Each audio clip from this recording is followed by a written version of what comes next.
Madam Speaker, I don't know that any person who is familiar with Trinidad and Tobago in the recent past, the distant past, and the present will have difficulty in associating in some way or the other with an understanding that there is an overwhelming level of corruption in the society of Trinidad and Tobago. Madam Speaker, that is an unfortunate fact. That is not to say, Madam Speaker, that every person in the country is engaged in corruption. What it says is that instances of the evidence or inferences to corruption are widespread in the society.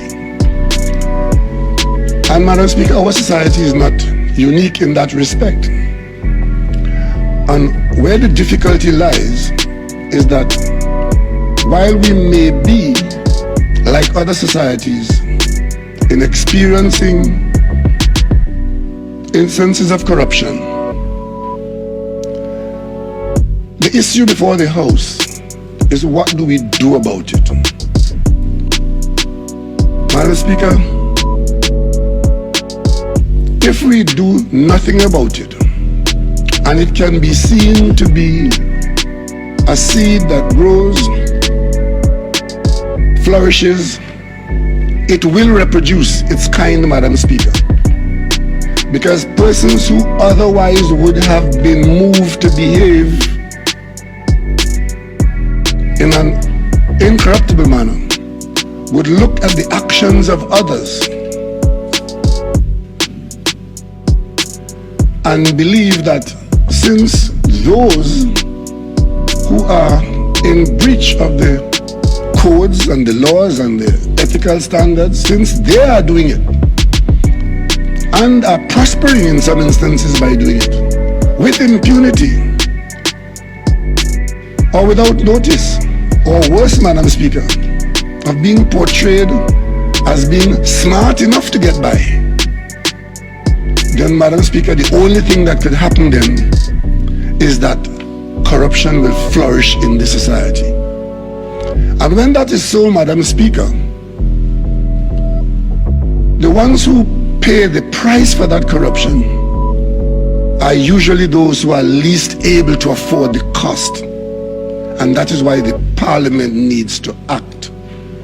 I am not here today, Madam Speaker, saying that this piece of legislation, when passed, will put an end to corruption or will change society in a way that corruption will never occur in our society. But what it will do, Madam Speaker, it will afford the society an opportunity to respond in some significant way, to discourage the instances, to preserve those who will not participate in corruption, and to hold accountable as far as the evidence flows those who make corruption their choice of action.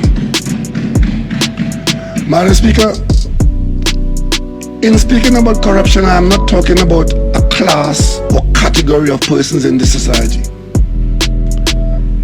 I'm talking about every single level of the society. So no individual or group should take it personal as though they are being identified by this scourge. Madam Speaker, to give you my own personal file and examples of what I just said, I could mention to you how some people actually even believe that they are entitled to the fruits of corruption.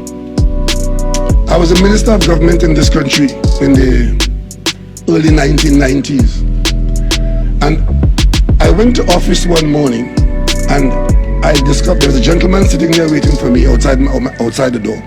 And when I settled down in the office, I asked the secretary, who is that gentleman? And she said he came to see me from way out in the countryside. And I said, who is he and why does he want to see me? She said he's a public servant and he came from his workplace many miles out because he was very angry and very disturbed.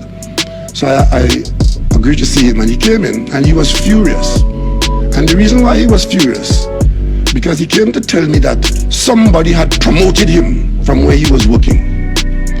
And I discovered that he was one of the lowest level officers in the ministry.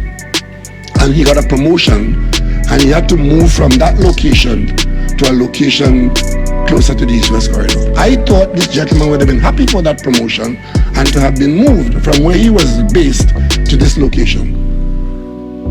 And he was mad at being promoted away from where he was. And when I investigated the matter, it turned out that the information that came to me was that where he was in a position to influence certain licenses and was alleged to have been engaged in massive corruption with those licenses at the lowest level in the public service.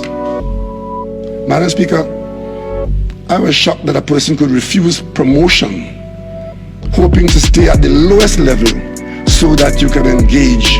Well, clearly the corrupt actions were more profitable than the promotion.